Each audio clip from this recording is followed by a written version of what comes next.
एक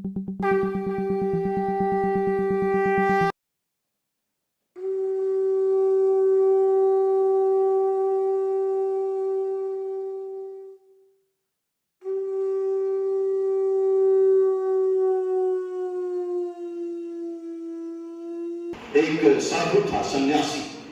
वो सन्यासी रास्ते से जा रहा था और रास्ते में कीचड़ था, चप्पल पहना था, वो चला जा रहा था।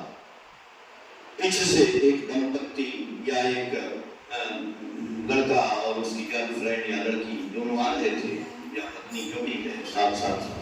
वो साधु चला जा रहा था, उसके पैर से छींटा पड़ गया। कहाँ छींटा पड़ गया? उसके ऊपर पड़ गया, उसकी पत्नी के ऊपर या लड़की के ऊपर छींटा पड़ गया। उसने देखा कि अरे साधु बड़ा बदतमीज है, सामने चला जा रहा है और देख नहीं रहा है कि इसके ऊपर छींटा पड़ गया। अब वो चिल्लाने लगी, आया तुरंत, और मैं देखा था साधु को एक है रसीद कर दिया। तो समझ में नहीं आता, हम चल रहे पीछे पीछे, तुम जो है चप्पल से छींटा उड़ा दिए। साधु बोला, भैया हम तो देखे नहीं, आप लोग पीछे आ रहे हो, पानी है, कीचड़ है, मैं तो चला जा रहा हूँ, खैर कोई बात नहीं, चला गया। साधु चला गया। वो दोनों लोग गए, उनका कहीं घर का मकान था, वो दोनों गए, भीगे तो थे, पानी था, और थोड़ा सीढ़ी पे आगे बढ़े। उन्होंने, वो लड़के ने ताला खोला, फिर पीछे ऐसे किया, बस सीढ़ी पर से गिर गया। सीढ़ी पर से गिर गया, सरकते हुए आया, बस उसका सर फूट गया, मर गया। भीड़ आ गई, बहुत लोग आ गए, क्या हुआ? लोगों ने कहा कि साधु को साधु से ये कुछ बोल रहा था और साधु ने ये भी कुछ बोला था। जब साधु को पकड़ते हैं, साधु पास गए लोग, जा रहे भाग रहे, तुम क्या किए? साधु बोले, हमने क्या किया? बोले कि वो लड़का आया था, तुमको जब बोला था, मार दिया था, तो तुम क्या किए थे? तुमने श्राप दिया था उसको। बोले भैया हमने श्राप क्यों देंगे यार, उसने ही हमको मारा था, मैं तो फिर भी चला गया, मैं तो कुछ बोला नहीं। तुम बताओ भाई, हम क्या बताएं यार, आज में हमारी क्या गलती हो गई? नहीं, तुम श्राप दिए थे। साधु बोला, भैया श्राप नहीं दिए थे। नहीं, तुम बताओ। बोला बताओ। बोला छींटा किसके ऊपर पड़ा था? लड़के के ऊपर कि लड़की के ऊपर? बोला लड़की के ऊपर। मारने कौन आया था? लड़का। तो लड़की के ऊपर छींटा पड़ा, मारने आया लड़का, उसका दोस्त था, उसका जो भी था। तो इसलिए हम मार पड़ी हमको, हमारे उसका मित्र रहा, मेरे मित्र ने भी दंड दे दिया, मेरा मित्र मारे पड़े। जब तुम उसकी सहायता करने आए, मेरी सहायता करने भगवान आए, इसलिए उसको दंड दे दिया। ठाकुर जी बैठे थे, उनके पास एक चोर को पकड़ के लाया गया, न्याय नहीं ठाकुर जी का। ठाकुर जी का वो चोर को लाया गया पकड़ के। ठाकुर जी क्या हुआ? ठाकुर जी ये ना केला सोच से चुराने वाला भी केला का घाट पड़ा हुआ था बड़ा सा, और ये केला चुराते हुए पकड़ा गया है। बोले केला कहाँ था? बोला केला रात को वही जमीन में गाड़ दिया था, जमीन में, किले के सवेरे वो भाग जाएगा, वहीं पकड़ा गया है, अब इसको आप दंड दीजिए। ठाकुर जी बोले कि दंड तो दिया जाएगा, जरूर दिया जाएगा, आप सबके सारे कर्मी आ रहे हैं, चलो आना ठाकुर जी इसको चोर को सजा देंगे। ठाकुर जी बोले अच्छा ऐसा करिए, एक आदमी को बुलाया, बोले तो ऐसा है, एक दलिया में थोड़ा फल लाओ, चावल लाओ, और कुछ रुपए पैसे लाओ, और लगाई और गद्दे तकिया, ये सब लेके आओ। और ठाकुर जी उसको सजा देना है, बोले कि हम सजा ही दे रहे हैं, आप लाओ भाई। तो लाया गया, उसका इंतजाम करके लाया गया। ठाकुर जी सब लोग खड़े थे, ठाकुर जी उसको सजा देंगे। ठाकुर जी बोले चलो ये सारा सामान आप लीजिए, और ये 2000 रुपया लेना, और तुम अपना इससे खर्चा चलाना और काम करना। तो उसको दंड न देके और उसको सामान दे दीजिए,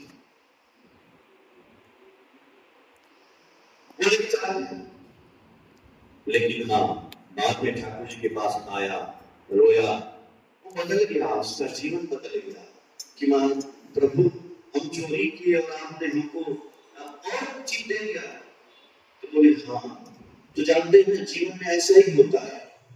भगवानों की मूर्ति ऐसे खड़ी रहती है, हाथ वरद हस्त किए कि भगवान खड़े रहते हैं, और हम जाके उनसे आशीर्वाद की कल्पना करते हैं कि भगवान हमें आशीर्वाद दीजिए। तो वो आशीर्वाद देते हैं, जाति रही भावना वैसी प्रभु मूरत देखी थी तैसी। हम यदि अच्छे हैं तो भगवान कहते हैं तुम और अच्छे हो जाओ।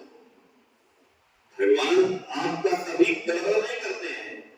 अगर एक बुरा आदमी जाके करता है, चोरी करके गया, हत्या करके गया, पाप करके गया, जो भी करके गया, वो भी जाकर पूजा करता है, उसको भी भगवान कहते हैं कि तुम भी और आगे बढ़ जाओ। उसी में वो और आगे बढ़ जाता है, चोर और बड़ा चोर हो जाता है, बदमाश और बड़ा बदमाश हो जाता है, नहीं उसका कटता है। भगवान की गलती नहीं है, इसीलिए कहते हैं कि जब तक जीवन में गुरु नहीं आएंगे तब तक जीवन शुरू नहीं होने वाला है। क्योंकि खाली जो है हम उनकी पूजा करेंगे, वो तो गड़बड़ थोड़ी कर रहे हैं, वो तो आपको आशीर्वाद दे ही रहे हैं। लेकिन जब हम ठाकुर जी के आते हैं कि ठाकुर जी आपको आशीर्वाद दीजिए, तो ये बोलने वाले भगवान है, कहते हैं आशीर्वाद दोगे। आशीर्वाद का मतलब होता है अनुशासनवाद। अनुशासन में रहो, आशीर्वाद तुमको मिल जाएगा। तो ठाकुर जी आपकी कृपा हो जाए। ठाकुर जी बोले कृपा का मतलब करो और पाओ, करोगे तो पाओगे। कितनी सरल भाषा में ठाकुर जी ने ये सब बातें बोली हैं। बहुत सी बातें ठाकुर जी ने बोली, छोटी छोटी बातें हैं, बहुत बड़ी बड़ी बातें नहीं है। सत्यानुसरण का ग्रंथ भरा पड़ा है, ठाकुर जी की वाणियां भरी पड़ी हैं। उन वाणियों से हमको एक एक लाइन से खाली हमको यदि सीखते चले जाए तो बहुत ज्ञान मिल जाएगा। देखिए, और जीवन में हमको एक चीज खाली अपना लेना है, बस सिर्फ एक चीज पकड़ ले, ज्यादा नहीं। हम कहते हैं कि हम कई चीज है ना, लोभ है, अहंकार है, चोरी है, पाप है, हत्या है। हम यदि एक चीज खाली सीख लें कि आज से हम झूठ नहीं बोलेंगे, बस गुरु जी हम आपके सामने प्रतिज्ञा करते हैं कि चाहे जो भी आ जाए, आज से हम झूठ नहीं बोलेंगे। उसका कायाकल्प ना हो जाए तो कहिएगा। 5 मिनट दादा और एक स्टोरी याद आ रही इसी में।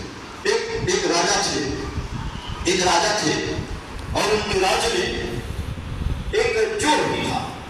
तो चोर तो रोज चोरी करता था। चोर वाली घटना तो ठाकुर जी के साथ एक बाद में बताएंगे। तो उन चोर जो है सोचा कि आज चलो राजमहल में चोरी करते हैं। इधर उधर चोरी करने से क्या फायदा, आज नहीं क्या करेंगे, डाल देते हैं, ढेर सारा मिल जाएगा पैसा। तो रात हो गई, सब लोग सो गए। 1-2 बज रहा था, महल की दीवार पे चढ़ गया, चढ़ के तजवीज़ लगा कि किधर से जाएं। तो देखा कि एक आदमी पहले से कंबल ओढ़ के जा रहा था। बोला अरे बाप रे, तो हमसे पहले से चोर पहुंचा हुआ है।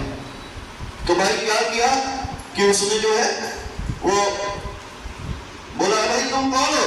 तो बोला हम चोर हैं। तो बोला भाई हम भी चोर हैं यार। बोला तुम चोर हो तो ऊपर आ लीजिए, आ लीजिए। बोला कि हम आ तो जाएंगे यार, लेकिन ये बताओ खजाना कहाँ है? बोला हम खजाना जानते हैं, चलो ले चलेंगे। वो कूद गया तो बोला कि हम तो खजाने का खोलने का भी रास्ता जानते हैं। बोला ठीक है। तो दोनों जो है गए। अब वो कौन था? वो राजा ही टहल रहे थे, कंबल ओढ़ के राजा टहल रहे थे। तो राजा बोले कि उससे चोर के रूप में कि चलो। फिर जब वो जाते हैं वहां पे तो देखते हैं कि खजाना जो है, और उसने जो है उसने चाबी भी खोल दिए। वो राजा तो थे, चोर के रूप में थे, उनको पता था, उसने उन्होंने जो है उसको खोल दिए। अब खोलने के बाद उसमें सामान निकला बहुत ढेर सारा खजाने में, रुपया पैसा सोना जो भी था। तो राजा जो चोर के वेश में थे बोले अब क्या करोगे? तो बोला कि ऐसा है कि दोनों लोग मिलकर चोरी किए भाई, आधा तुम ले लो, आधा हम ले लेते हैं। बोले कि ठीक है, आधा दोनों ले लिए। तो बाद में क्या हुआ कि एक जो है हीरा था, बहुत बड़ा हीरा था, वो एक ही था, तो वो बच गया। तो राजा बोले कि इसका क्या करोगे, कैसे आधा होगा? बोले आधा तो नहीं होगा। तो चोर बोला ऐसा करते हैं ना कि इसको पूरा का पूरा उसी खजाने में रख देते हैं, इसको नहीं चुराएंगे, जितना मिला है उतना ही लेके चलते हैं। तो राजा बोले ठीक है। वो हीरा रख दिया गया और फिर वो चोर भाग गया। चोर भाग गया तो राजा जो है अपने सैनिकों को बोले कि देखो भाई कुछ चोरी हो गया, तुम लोग नहीं चोरी की बात नहीं बोले। राजा बोले कि देखो तो कोई कूदा है और बाबू देखो तो उसको पकड़ो जरा चोर को। तो वो सब जो है सैनिक दौड़ाए तो भागते रहा तो रास्ते में एक साधु बाबा आ गए थे। तो साधु बाबा को टक्कर हो गई, साधु बाबा गिर गए, चोर उठाया उनको, जल्दी में था। साधु बाबा बोले कि कौन हो तुम? बोला बाबा अभी मत बोलिए, हम ना ये आ रहे सब पुलिस पकड़ लेंगे हमको सैनिक। बोला नहीं अभी तुमको पकड़े रहेंगे, तुम बोलो तो एक काम करोगे। बोला कि क्या करेंगे? जो बोलो हम वही कर देंगे। बोला आज से तुम झूठ नहीं बोलोगे। बोला क्या था? ठीक है चोरी हम झूठ नहीं बोलेंगे। भाग गया। तो सैनिक सब आए, बोले आपने चोर को देखा? कोई भाग रहा था? बोले हम नहीं देखे। चले गए। सुबह हुआ, जब सुबह हुआ तो राज दरबार वाला खजांची आया, खोला खजाना, देखा कि खजाना में तो कुछ ही नहीं है। अब खजांची का दिया कि एक हीरा बचा था, वो हीरा अपने मान लिया और राजा के पास दौड़ गया। राजा साहब चोरी हो गया, लूट गया, सब बर्बाद हो गया। राजा बोले क्या हुआ? बोले कि वो खजाना खाली है एकदम। बोले खजाना खाली है? कुछ नहीं है? कुछ तो बचा होगा। बोले नहीं राजा साहब कुछ नहीं है। राजा बोले अरे यार ऐसा क्या हो गया? कुछ नहीं है, चलो ठीक है, जाओ भाई पता लगाओ कौन चोरी किया। जितने चोर हैं सबको बुला के पकड़ के लाओ। राज्य में जो चोरी करते हैं पकड़ के लाया गया, सारे चोरों को खड़ा किया गया। बोला गया कि ईमानदारी से बताओ कि कौन चोर है, माफ कर दिया जाएगा, आना ही तो दर्शन करवा दिया जाएगा। तो चोर को तो साधु जी बोले थे, देखिए एक बात हमारे गुरु जी की बात मैं बता रहा हूँ, उसी के आधार पर कहानी है। एक बार बस चोर ने नोट किया था, उसको वही गुरु मिल गए कि झूठ न बोलना। तो सोचा कि साधु जी बोले झूठ न बोलना, तो बोला कि भाई वो सरल आदमी था, चोरी करता था, लेकिन बोला कि राजा साहब हम ही चोरी किए हैं। राजा साहब बोले कि चलो आओ, खजांची पहले ही जाता है। राजा साहब इसको काट के इसका गर्दन एकदम इसको कुएं में डाल दीजिए इसको। राजा साहब बोले एकदम ठीक करते हो, इसका गर्दन करवा देंगे, इसको पहले बंद कर दे जेल में। चोर बोला कि जो इच्छा महाराज जो करिए।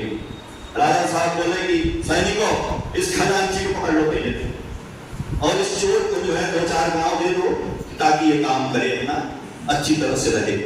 बोले तो ऐसा क्या राजा साहब, ये जो चोरी किया था खजांची वाला? नहीं। राजा साहब बोले अबे तुम ही चोर हो असली, तुम रोज चोरी करते रहे। उस खजाने में एक हीरा था और तुम बोले खजाने में कुछ नहीं है। सबसे ज्यादा महंगा तो नहीं हीरा था और तुम्ही ने चोरी किया। यानी तुम जब से हमारे यहाँ हो तब से रोज चोरी करते आ रहे हो। ये चोर तो ईमानदार चोर निकला जो बोल दिया कि हम ही चोरी किए, इसलिए ये मजबूरी में चोरी करता था, इसलिए इसको जो है 2-4 गांव दे दीजिए, ये अपना आगे काम करेगा और सजा तुमको दी जाएगी। इसीलिए सिद्ध नहीं मंत्र दे मरे मारे करे क्षय।